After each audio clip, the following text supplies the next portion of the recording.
चलते रहे 250 साल। एक तरफ लूटा, एक तरफ अत्याचार किया। और अत्याचार इतने क्यों किए अंग्रेजों ने? तो अंग्रेजों को एक बात भारतवासियों के बारे में पता चली थी, जिसको वो बार बार कोट करते थे ब्रिटिश पार्लियामेंट में। वो ये कहा करते थे कि भारतवासी मरने से नहीं डरता, कभी भी मर जाएगा उसको बिल्कुल डर नहीं। क्यों? क्योंकि उसको पुनर्जन्म है, दोबारा फिर पैदा होगा, इसलिए मरने से तो नहीं डरता। भारतवासी अगर डरता है तो दर्द से डरता है, पीड़ा से डरता है। तो मारो मत इसको, दर्द दो, पीड़ा दो, जितने दे सकते हो उतने। मार दोगे तब तो वो मर ही गया, क्या है फिर? दर्द इतना दो, पीड़ा इतनी दो इसको कि ये तड़पे। ये उनका उद्देश्य था। और इस दर्द और पीड़ा को देने के लिए उन्होंने पूरी व्यवस्था बना रखी थी। अंग्रेजों ने एक पुलिस बनाई हुई थी, जिसका कानून था इंडियन पुलिस एक्ट। 1860 में लाया ये कानून उन्होंने। तो पुलिस बनाई उन्होंने इसी दर्द और पीड़ा को देने के लिए।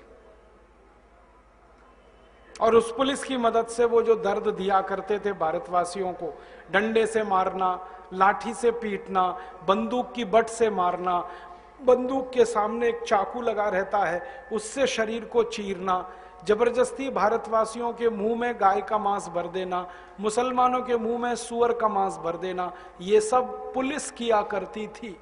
इंडियन पुलिस जो अंग्रेजों के द्वारा बनाई गई, उसका कानून था इंडियन पुलिस एक्ट। इस कानून में व्यवस्था ये थी कि हर पुलिस कर्मचारी और अधिकारी को राइट टू ऑफेंस है, माने अत्याचार का अधिकार है।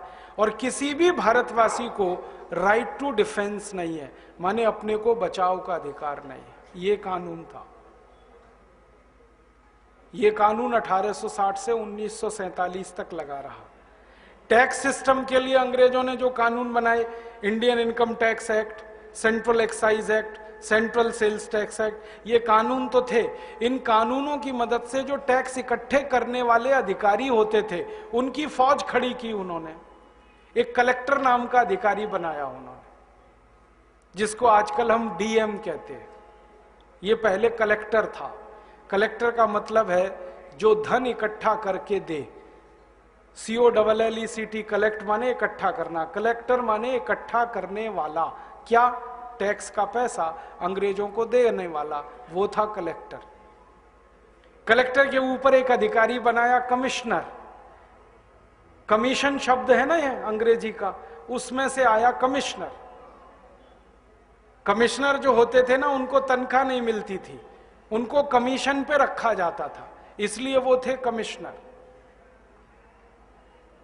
ये मैं मजाक नहीं कर रहा हूं आपसे, अंग्रेजों के दस्तावेजों की कहानी सुना रहा हूं। कमिश्नर क्यों बनाया, कलेक्टर क्यों लाया? कलेक्टर के नीचे डिप्टी कलेक्टर।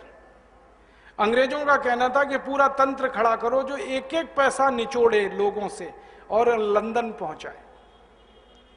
तो कलेक्टर था, डिप्टी कलेक्टर था, फिर उसके नीचे तहसीलदार था, फिर नायब तहसीलदार था। अंतिम व्यक्ति वो होता था जो नीचे से खींच के पैसा ऊपर तक लेके जाता था। और इसमें अंग्रेजों ने कई बार ये तय किया हुआ था कि जितना तुम लूटोगे उसका एक हिस्सा तुम्हारा। तो भ्रष्टाचार यहां से शुरू हुआ इस देश में। तो कलेक्टर, डिप्टी कलेक्टर, कमिश्नर की फौज खड़ी की। उसके बाद इस देश में पुलिस की फौज खड़ी की अत्याचार करने के लिए।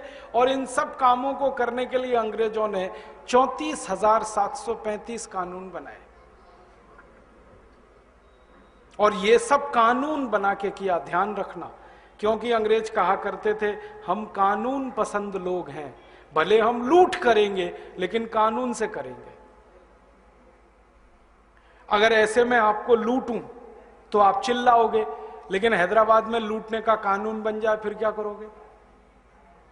हाँ, मैं जब लूटूंगा कानून से तो पुलिस भी मेरे साथ आएगी आपको लूटने के लिए, तब वो इल्लीगल नहीं होगा, तब सब कुछ लीगल होगा। तो ये चालाकी थी अंग्रेजों की कि लूटो कानून बना के, मारो कानून बना के, पीटो कानून बना के, अत्याचार करो कानून बना के, और सारी दुनिया को कहो कि भारत में हम लॉ एंड ऑर्डर को मेंटेन कर रहे हैं। यही कहा जाता है ना, law and order, law and order, law and order. जब लॉ लूटने के हों, अत्याचार करने के हों, उनको मेंटेन करने का मतलब क्या है? उनको मेंटेन करने का माने है लूट और अत्याचार। तो ये सब चला।